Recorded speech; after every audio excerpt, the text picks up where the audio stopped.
అరే కేటీఆర్, తెలంగాణ ప్రజలు నీకు సిగ్గు చెప్పినాక కూడా, చెప్పుతోటి కొట్టినా కూడా నీకు సిగ్గు లేకుండా ఉద్దేశపూర్వకంగా ముఖ్యమంత్రి గారి పైన నోటికి వచ్చినట్టు మాట్లాడుతున్నావు. నిజంగా నీకు మీ అయ్యకి సిగ్గు శరం ఉంటే, తెలంగాణ ప్రజల పట్ల చిత్తశుద్ధి ఉంటే, 10 ఏళ్ళు మీరు పరిపాలించినప్పుడు తెలంగాణ రాష్ట్రానికి ఏం చేసిర్రో అది చెప్పకపోగా మీరు చెయ్యని పనులు ఈరోజు ముఖ్యమంత్రి గారు చేస్తుంటే అది జీర్ణించుకోలేక, తట్టుకోలేక ముఖ్యమంత్రి గారిని ఉద్దేశించి దూషిస్తున్నావు. ఆంధ్రప్రదేశ్ గురించి ఏ రోజు కూడా ముఖ్యమంత్రి గారు తప్పు మాట్లాడలే. గుంటూరులో చదువుకొని, అమెరికాలో చదువుకొని తెలంగాణ రాష్ట్ర ప్రజల సమస్యలపైన, తెలంగాణ రాష్ట్రం పట్ల నీకు చిత్తశుద్ధి లేదని మాట్లాడినారు. నువ్వు సోయి లేకుండా బీఆర్ఎస్ పార్టీని ఆంధ్రప్రదేశ్ లో పెట్టినప్పుడు, బీఆర్ఎస్ పార్టీ అక్కడ ఏదైతే రాజకీయ లబ్ధి కోసము నన్ను ఆంధ్రప్రదేశ్ ప్రజలు భీమవరంలో పోటీ చేయమంటారు అని చెప్పి నువ్వే ఒక ప్రసంగంలో మాట్లాడినావు.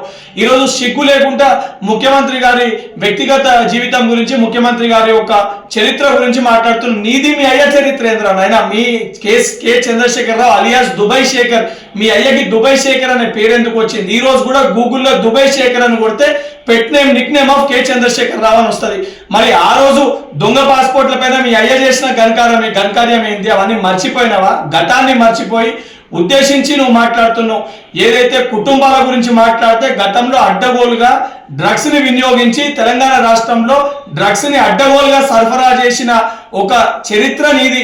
ఈరోజు సిగ్గు లేకుండా ముఖ్యమంత్రి గారి గురించి మాట్లాడుతున్నావు.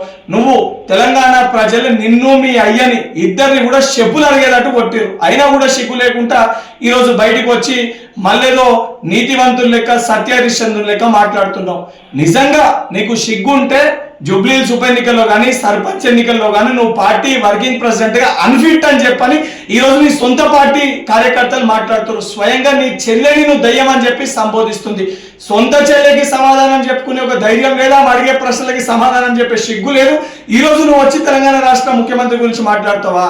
ఇదే రకంగా నీ వ్యవహారం ఉంటే రేపు పొద్దున చెప్పులు అడిగేటట్టు తెలంగాణ ప్రజలు కొట్టి మీ అయ్యచ్చే ఏదైతే మెడలో, నీ మెడలో చెప్పులేసి ఊరేగించే పరిస్థితి కూడా వస్తుంది. పిట్టా కేటీఆర్, ఖబర్దార్ ఇంకోసారి ముఖ్యమంత్రి గురించి మాట్లాడితే చెప్పులు మెడలో చెప్పుల దండలేసి తెలంగాణ రాష్ట్రంలో సిరిసిల్ల నియోజకవర్గంలో చెప్పుల దండలేసి నేను సిరిసిల్ల ప్రజలు ఊరేగిస్తారు.